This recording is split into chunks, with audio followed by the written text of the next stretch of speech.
Hello students.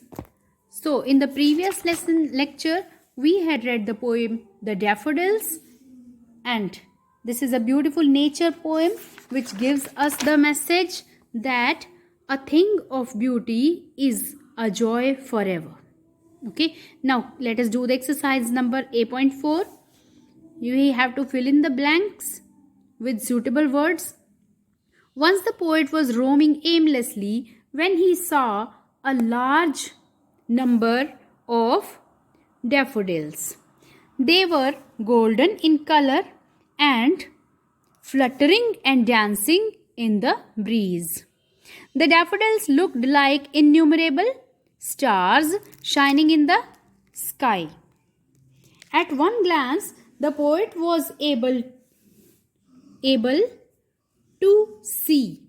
The poet was able to see a large number of them. They were growing in a never-ending line along the seashore. They were waving. क्या wave कर रहे थे? They were waving THEIR their heads. They were waving their heads in a cheerful dance. The waves too appeared to be happy, but they could not match the joy and gaiety of the flowers.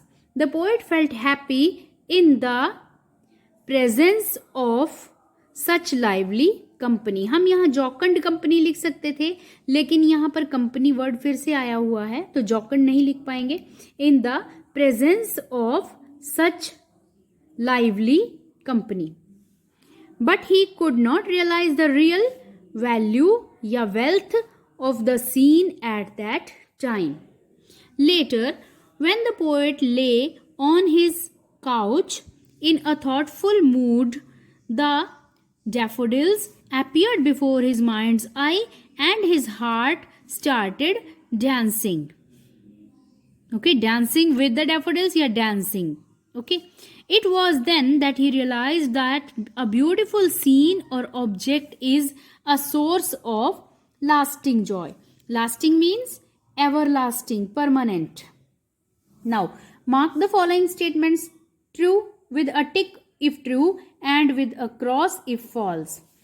The poet compares himself to a floating cloud. Yes. He saw a few daffodils beside the lake. A few daffodils? No. He compares the daffodils with the stars on the Milky Way. Yes. The waves outdid the sprightly daffodils. Waves ने outdid किया. Waves ज़्यादा सुंदर थी. No. The sight of the dancing daffodils filled the poet's heart with immense joy. Yes. Whenever the poet's mind is unoccupied means not busy, or he is in a thoughtful mood, the memory of the daffodils uplifts him and brings him great joy. Yes. Now come to the next page. Read the lines given below and answer the questions that follow. The waves beside them danced, but they outdid the sparkling waves in glee. Identify the poem and the poet. The poem is The Daffodils, written by William Wordsworth. Okay, आप ऐसे भी लिख सकते हो poem The Daffodils, poet William Wordsworth. Who are they in line number 1? They. But they outdid the sparkling waves in glee. They stands for daffodils. How did they outdo the waves?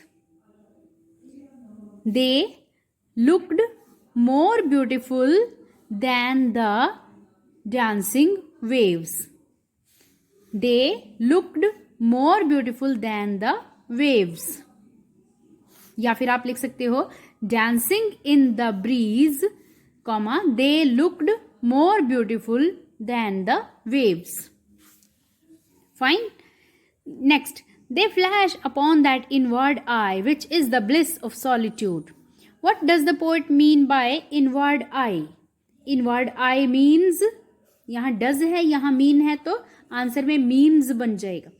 Inward I means the minds I, MIND'(S), minds I, the inner sense of a person, okay, the inner spirit of a person, the mind's eye. How is the inward eye a blessing given to us by solitude? Inward आई जो हमें solitude ने दी है, एकांत ने दी है, एकांत में हम अपने मन में सोचते हैं, तो वो हमारे लिए ब्लेसिंग कैसे है?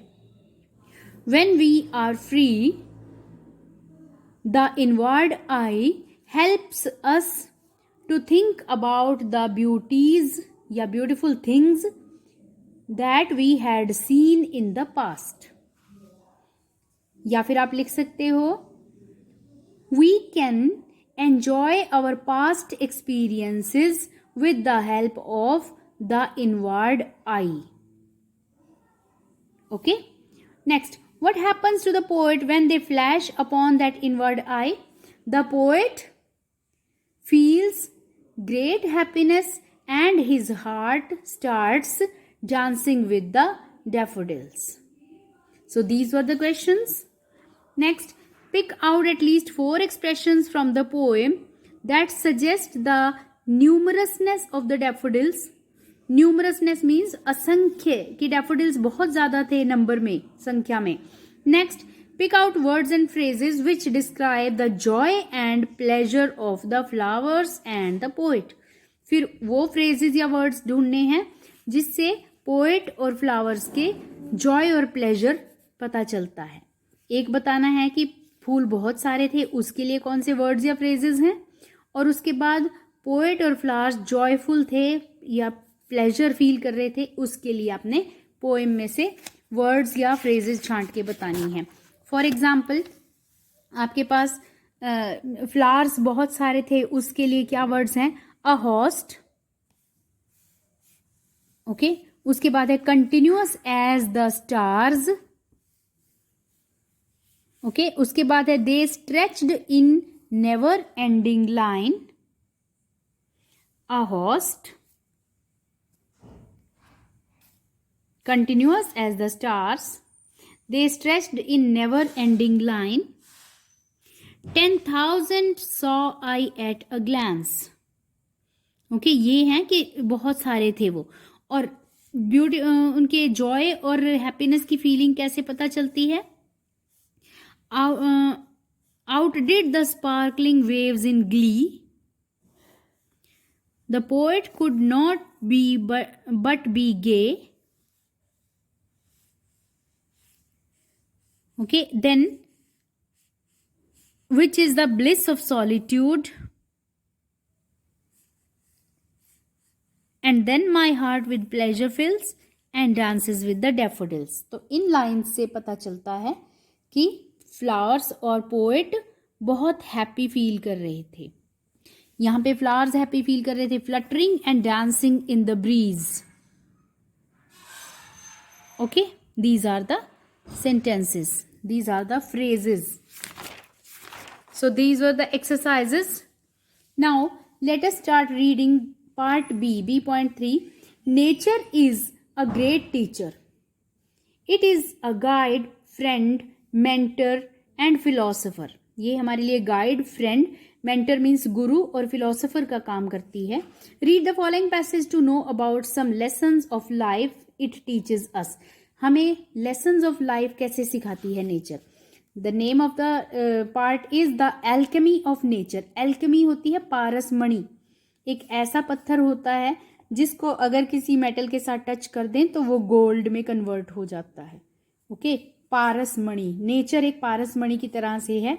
नेचर के टच से हमें लाइफ के लेसन्स मिलते हैं, ब्यूटी मिलती है और ट्रू हैप्पीनेस मिलती है. We instinctively turn to outdoor activities and nature as a way of relaxing and enhancing our well-being.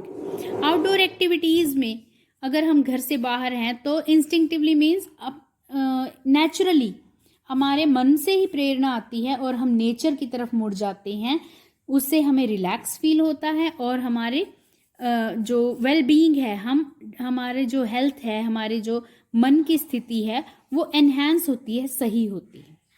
Nature soothes and nurture. Soothes हमें चैन देती है, हमें राहत देती है, और नर्चर्स मीन्स हमारे केयर करती है। Nature fulfils and motivates. हमारी जो कमियां हैं उनको फुलफिल करती है, हमें मोटिवेट, प्रेरित करती है। Nature whispers and commands. कभी धीरे से कुछ कहती है और कभी आदेश देकर कुछ कहती है। Are you listening? और पूछती है, सुन रहे हो? नेचर की जो कमांड्स हैं या विस्पर्स हैं, क्या आप सुन सकते हो? When I do, it leaves me in complete awe. और ये लेखक कहता है कि जब मैं सुनता हूँ नेचर की बातें, चाहे वो कमांड्स हैं, चाहे वो उसकी विस्परिंग्स हैं, तो मैं बिल्कुल ही सरप्राइज्ड रह जाता हूँ। We have a hibiscus plant in our garden. और बताते हैं कि हमारे गार्डन में एक हिबिस्कस प्लांट है। हिबिस्कस प्लांट, ओके, एक टाइप का प्लांट होता है, फ्लावर होता है उसमें। Every fortnight a flower blooms on it, big, bright and tender. 15 दिन में एक बार ये हिबिस्कस का प्लांट पे एक फ्लावर खिलता है, बहुत ब्राइट और बहुत ही बड़ा, और tender means very soft. Through the day it smiles with the sun and dances with the wind. सारा दिन ये सूरज की धूप में और हवा के झोंकों के साथ डांस करता है, खिला रहता है। बट एज इवनिंग अप्रोचेज, और शाम के होते ही, it starts wilting. Wilting means losing freshness and drooping. अपने फ्रेशनेस खो देता है, और ड्रूपिंग मीन्स जैसे नीचे को झुक जाता है, मुरझा सा जाता है। The morning after it withers completely and by the evening it falls. और अगले दिन जब सुबह आती है, इट विदर्स कंप्लीटली, पूरी तरह से मुरझा जाता है, and by the evening it falls, और शाम होते होते ये टूट कर गिर जाता है, and becomes one with the earth again, और फिर से धरती की मिट्टी में समा जाता है। The flower comes to life only for a day. सिर्फ एक दिन के लिए खिलता है, yet it does so in full splendour. लेकिन वो एक दिन का खिलना ही पूरी शान के साथ खिलता है।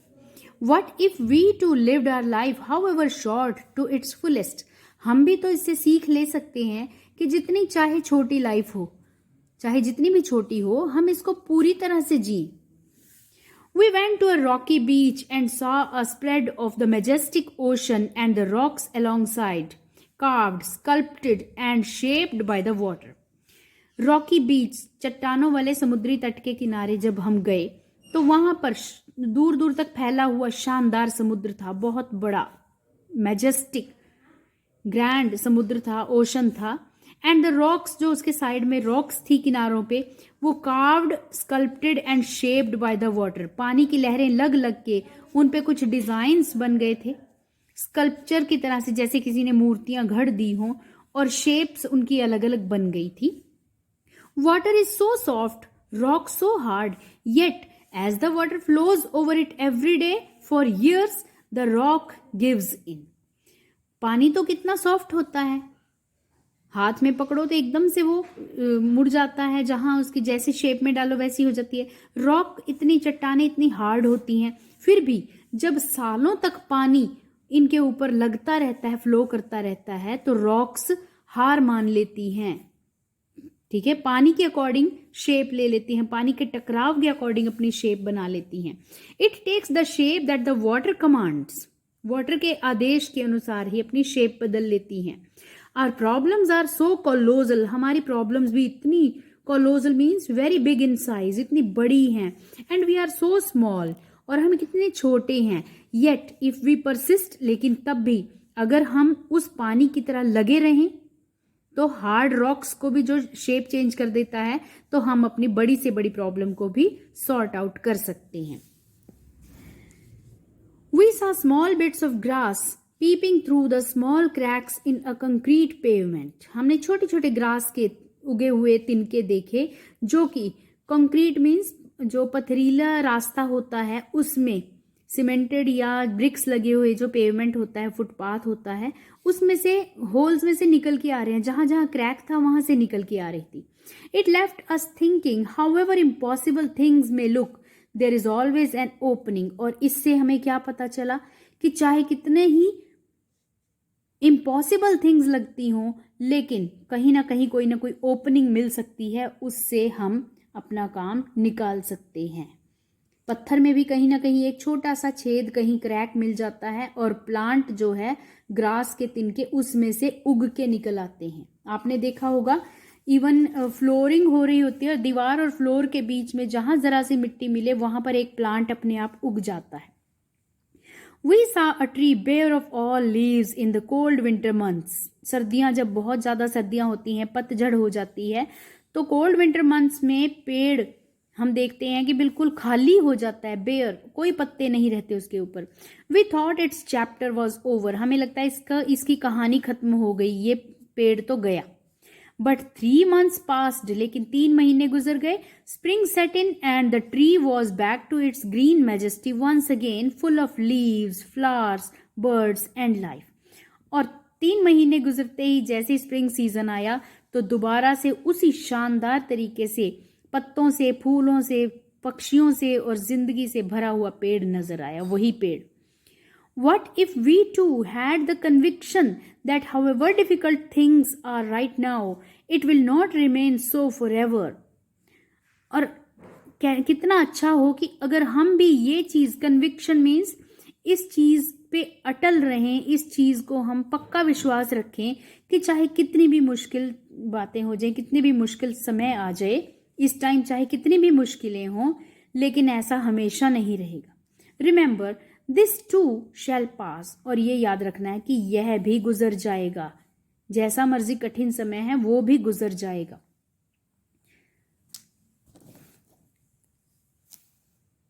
We will continue reading this story.